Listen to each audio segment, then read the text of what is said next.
नवाज शरीफ की भी भागने की आदत है, इनकी सिपाहियों की भी भागने की आदत है। हम इनको भगा के रखेंगे। बैठे, आपको हम भगाएंगे, आप जाएं। चलो चलो, जाएं जाएं जाएं, भागे भागे, जाओ जाओ जाओ, भागो भागो भागो। अबे स्पीकर साहब, नवाज शरीफ की भी भागने की आदत है, इनकी सिपाहियों की भी भागने की आदत है। हम इनको भगा के रखेंगे। अस्सलाम वालेकुम नाज़रीन कराम, आपको मुकम्मल वीडियो दिखाते हैं शफी जान के साथ जिस तरह कल पार्लियामेंट के बाहर सलूक किया गया।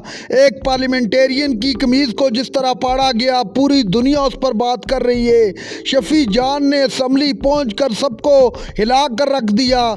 शफी जान का कहना था कि इस हुकूमत ने फस्तायत की तमाम हदें पार कर चुकी है, अब हमने किसी सूरत रुकना नहीं है और इनको एक एक चीज़ का हिसाब देना पड़ेगा। आप वीडियो देखिए, फिर इस पर बात करते हैं। इनका नवाज शरीफ जब जेल में जाता है तो डील करके बाहर भागता है, इसका अपोजिशन तकरीर करता है, वो हाउस से भाग जाता है।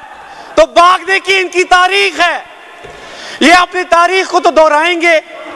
और आज आपने देखा कि अपने लीडर के नक्शे कदम पे चल के इबाद साहब भी हाउस से भाग गए हैं।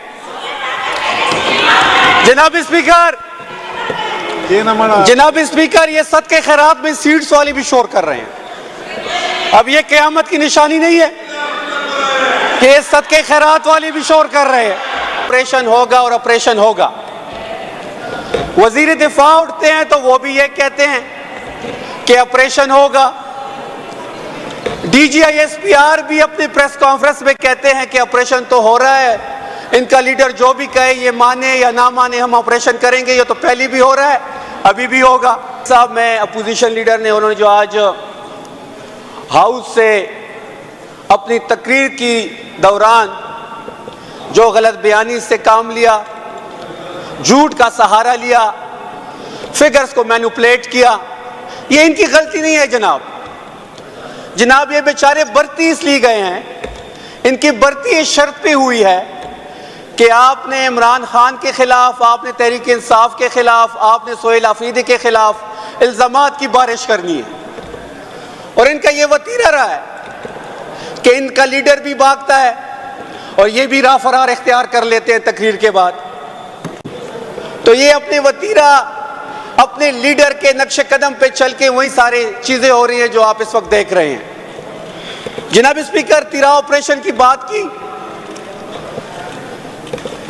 अपोजिशन लीडर के जुमात के तलाल चौधरी साहब फ्लोर पे खड़े होते हैं और वो कहते हैं ऑपरेशन होगा, ऑपरेशन होगा, ऑपरेशन होगा। वजीर दिफा फ्लोर पे कहते हैं कि ऑपरेशन हम कर रहे हैं और ये होगा। DGISPR अपनी प्रेस कॉन्फ्रेंस में कहते हैं कि ऑपरेशन तो पहले भी हो रहे हैं, अब भी होंगे। इनकी लीडरशिप अगर ना भी माने तो हम तो करेंगे। अब कल जो प्रेस रिलीज आई है, अब जो बयानिए से ये पीछे हट रहे हैं, अब ये कह रहे हैं कि जी ये जबरी इनखला हमने नहीं किया, तो ये जबरी इनखला इन्हीं ने किया। इस मौसम में जहां पे बर्फबारी हो रही हो, कौन अपना घर छोड़ता है इस सख्त मुश्किलात में? इनको क्या पता है?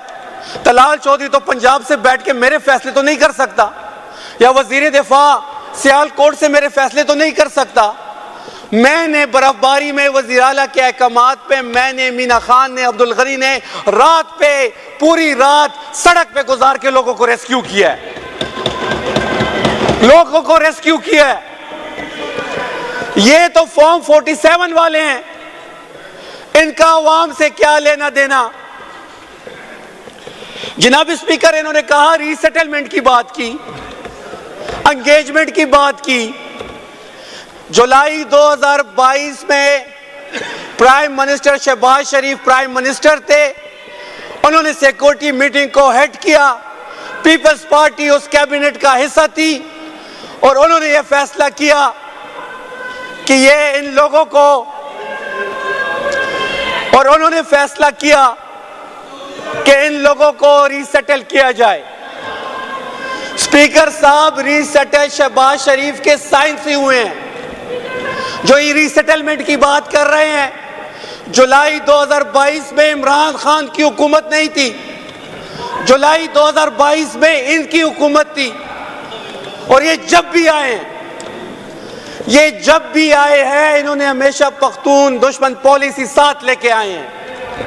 99 में इन्होंने आटा बंद किया, फिर उन्होंने बिजली बंद की पख्तूनों पे, अब ये मिलिट्री ऑपरेशन को हमारे ऊपर मुसल्लत कर रहे हैं।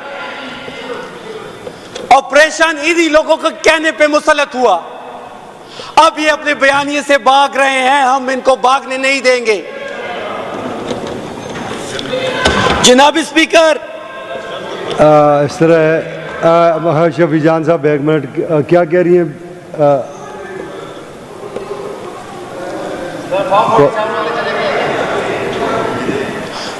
सर फॉर्म 47 वाले चले गए हैं, इनका क्या काम है? सर मेरी स्पीच खत्म होगी फिर होगा। सेक्रेटरी साहब आप बैठे, मेरी स्पीच खत्म होगी उसके बाद आप काउंट करें। स्पीच खत्म होगा उसके बाद सर। जब हम लोग पकड़ते हैं तो इन्हीं की कॉल आती है कि ये गुड तालिबान है, इनको छोड़ा जाए।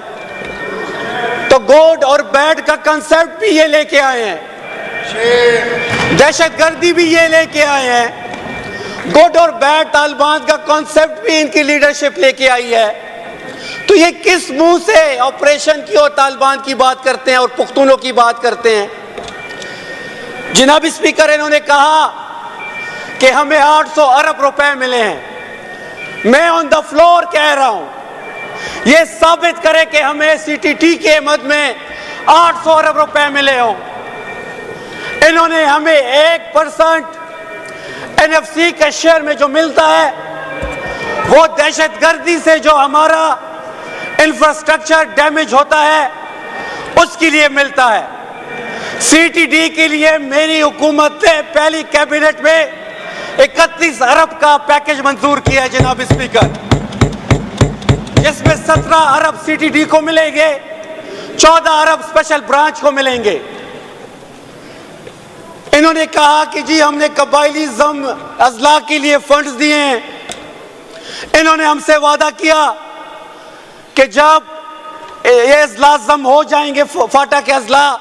नाज़रीन इकराम, आपने वीडियो देखी शफी जान की तारीखी तकरीर। आज तारीख रकम कर दी। शफी जान ने कहा कि बहुत बर्दाश्त हो चुका, इमरान खान की सेहत इस वक्त ख़राब है, उनकी हालत ठीक नहीं, पूरा पाकिस्तान उस हवाले से तशवीश का शिकार है। उसके बावजूद ये हुकूमत होश के नाखन नहीं ले रही। अब पूरे पाकिस्तान को वक्त आ गया है कॉल देने का। पूरा मुल्क बाहर निकल कर अपने लीडर इमरान खान को इनके चंगुल से रिहा करवाए।